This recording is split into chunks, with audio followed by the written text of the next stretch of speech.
இந்த கருணாநிதி ஆட்சி காலத்தில் ஒரு கல்லூரி வரல, ஸ்டாலின் ஆட்சி காலத்தில் ஒரு கல்லூரி வரல, நம்முடைய ஆட்சி காலத்தில் தான் எவ்வளவு வந்திருக்கு. ஏன் குறிப்பிடுகிறேன் என்று சொன்னால், இந்த தீய சக்தி என்று சொன்னதை கருணாநிதி இன்னைக்கு புதுசா ஒரு கட்சி ஆரம்பிச்சிருக்காரு ஒருத்தருக்கு. அவர் மேடையில் என்ன பேசினாலும் தெரியவில்லை, சண்டை பிடிக்கிற மாதிரியே பேசினான். ஒரு மக்களை அவங்க கிட்ட தன்னுடைய எண்ணத்தை தெரிவிக்கிறதுக்கு சண்டையை பிடிக்க முடியும். இன்னைக்கு நீங்க கட்சியில் சேர்றீங்க, உங்களை அன்பா தானே வரவேற்கணும், பாசமா தானே வரவேற்கணும், உங்களை அன்பா தானே அரவணைக்கணும். உங்ககிட்ட சண்டை பிடிக்கிற மாதிரி பேசினா என்ன இந்த ஆள் இப்படி பேசுறான் அப்படின்னு தான் நினைப்பீங்க. அது மாதிரி தான் ஒரு ஆள் பேசிட்டு இருக்கிறான். அந்த பேசுறதா சொன்னாரு கருணாநிதி தீய சக்தி, தீய கட்சி, நாங்க தூய்மையான கட்சினார். என்ன தூய்மையான கட்சி? நீ எப்படி தூய்மையான கட்சி ஆக முடியும்? நீ எப்ப தூய்மையான கட்சின்னு சொன்னா, நீ உன்ன ஆட்சிக்கு வரல, உன்னுடைய நடவடிக்கை என்னன்னு தெரியாது. நீ ஆட்சிக்கு வந்த பின்னாடி உன்னை எப்படிப்பட்ட திட்டங்கள் கொண்டு வரன்னு தெரியாது. அந்த திட்டம் கொண்டு வந்த பின்னாடி எவ்வளவு ஒழுக்கமா அந்த திட்டத்தை நிறைவேற்றன்னு சொல்ல முடியாது. ரெண்டாவது, உன்னுடைய கட்சியிலேயே நீ ஆரம்பிக்கும் போது உன்னுடைய ரசிகரோடு ஆரம்பிச்ச, அந்த ரசிகரோடு ஆரம்பிச்சா ஒரு தனித்தன்மை உள்ள கட்சின்னு சொல்லலாம். இன்னைக்கு பல்வேறு கட்சியிலிருந்து உன்னோட வந்திருக்காங்க. அப்படி வந்தவங்க யார் தெரியுமா? சந்தர்ப்பவாதிகள். எங்க இடம் கிடைக்கும், எங்க வாய்ப்பு கிடைக்கும், எங்க வசதியான தலைமை பொறுப்பு கிடைக்கும், அங்க கிடைச்சா எங்க அடுத்த தேர்தல் நாம ஒரு பதவிக்கு வரலாம் அப்படின்னு நினைக்கிறவங்க தான் உன்னோட சேர்ந்திருக்காங்க. உங்க கொள்கை பரப்பச்சாரெல்லாம் யாரு? லாட்டரி டிக்கெட் விற்கிறவன், இந்தியா முழுசும் லாட்டரி டிக்கெட் விற்கிறவன்.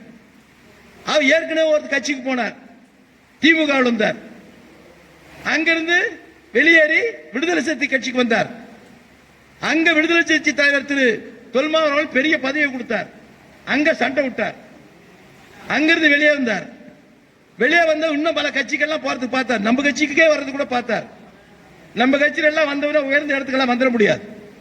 ஏன்னா அது உழைக்கிறவனுக்கு கட்சி, உழைக்கிற கட்சினாலதான் இன்னைக்கு ஒண்ணுமே இல்லாத கிராமப்புறத்தில் இருந்த ஒரு சாதாரண எடப்பாடி பழனிசாமி இந்த கட்சிக்கு போச்சு ஆயிருக்கிறான்னா, உழைச்சி உழைச்சி உழைச்சி தலைவருடைய நல்ல பேர் வாங்கி அவருடைய உயர்வாலும் அவருடைய எண்ணத்தாலும் தொண்டனுடைய சந்தோஷத்தாலும் இந்த இடத்துக்கு வந்திருக்கிறோம். இங்க யாரெல்லாம் இருக்குன்னா யாருமே திடீர்னு வந்த ஆளுங்க கிடையாது, உழைச்சி வந்த ஆளுங்க. அவர்கிட்ட இருக்கிற ஆளுங்க சந்தர்ப்பவாதிகள், ஏதோ ஒரு வகையில் ஒரு பதவிக்கு வரும். அது மாதிரிதான் நம்ம கட்சியிலிருந்து ஒரு ஆள் போயிருக்கான், நம்ம கட்சியிலிருந்து ஒரு ஆள் போயிருக்கார், திரு செங்கோட்டையன். இந்த செங்கோட்டையன் யாருக்கு தெரியும்? 50 ஆண்டு காலம் 53 ஆண்டு காலம் இந்த கட்சியில் இருக்கிற எல்லா பதவியும் சுகத்தி அனுப்பிச்சிருக்க, எல்லா பதவியும் சுகத்தி அனுப்பிச்சிருக்கிற.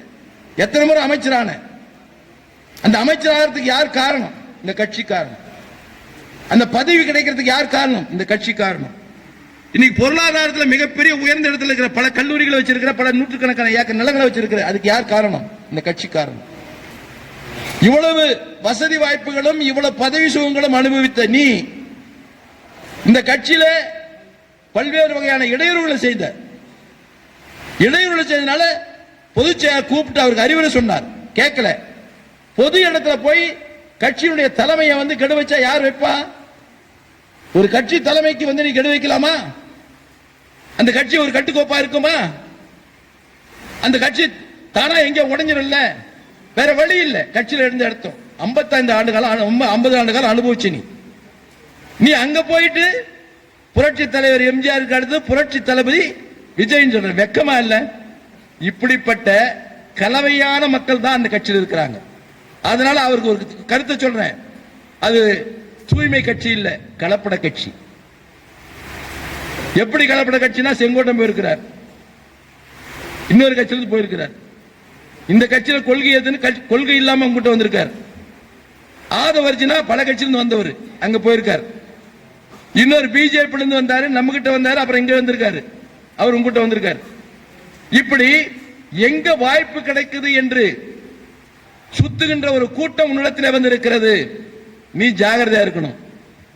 நாளைக்கு உன்னையும் காலி பண்ணிட்டு வேற தாக்கு போயிடுவாங்க. அப்படியாப்பட்ட ஆள் தான் இருக்காங்க. ஆனால் இந்த இயக்கம் இந்த மக்களுக்காக உருவாக்கப்பட்ட இயக்கம், தமிழ் மக்களுக்காக உருவாக்கப்பட்ட இயக்கம் அனைத்து இந்திய அண்ணா திராவிட முன்னேற்ற கழகம். புரட்சி தலைவர் எம்ஜிஆர் அவர்கள் கட்சி விட்டு நீக்கியவுடன் உண்மையான அண்ணாவுடைய கொள்கைகள் திரு கருணாநிதியால் மறக்கடிக்கப்படுகிறது. அண்ணா எண்ணிய எண்ணங்கள், அண்ணா அவர்கள் சிந்தனையில் உதித்த சிந்தனைகள், இதையெல்லாம் நிறைவேற்ற வேண்டும் என்று சொன்னால் அண்ணாவுடைய திருப்பணியில் இயக்கத்தை உருவாக்க வேண்டும் என்று மக்களுக்காக உருவாக்கிய இயக்கம் அனைத்து இந்திய அண்ணா திராவிட முன்னேற்ற கழகம். அந்த இயக்கத்தில் இன்று நீங்கள் இணைந்திருக்கிறீர்கள். மிக்க மகிழ்ச்சி. உங்களை நாங்கள் வரவேற்கிறோம். உங்களோடு இணைந்து நாங்களும் செயல்படுகிறோம். இனி நாம் ஒரு குடும்பம். எந்த நிகழ்ச்சியானாலும் நகர கழக செயலாளத்தில் சொல்ல வேண்டும், மாவட்ட செயலாளத்தில் சொல்ல வேண்டும். உங்களுடைய அனைத்து நிகழ்வுகளும் நாங்களும் கலந்து கொள்வோம். ஒரு சந்தோஷமான நிகழ்ச்சி என்று சொன்னால் நேரடியாக வந்து வாழ்த்துவோம். ஒரு துயரமான நிகழ்ச்சி என்று சொன்னால் உங்களுடைய துயரத்தில் நாங்களும் பங்கு கொள்வோம். அப்படிப்பட்ட இயக்கம் ஒரு தாய் உணர்வுள்ள இயக்கம், ஒரு சகோதரத்துவம் உள்ள ஒரு இயக்கம் அனைத்து இந்திய அண்ணா திராவிட முன்னேற்ற கழகம். அந்த இயக்கத்தில் இருக்கின்ற நீங்கள் உங்களை வருக வருக என்று வரவேற்று அமர்கிறேன். நன்றி, வணக்கம்.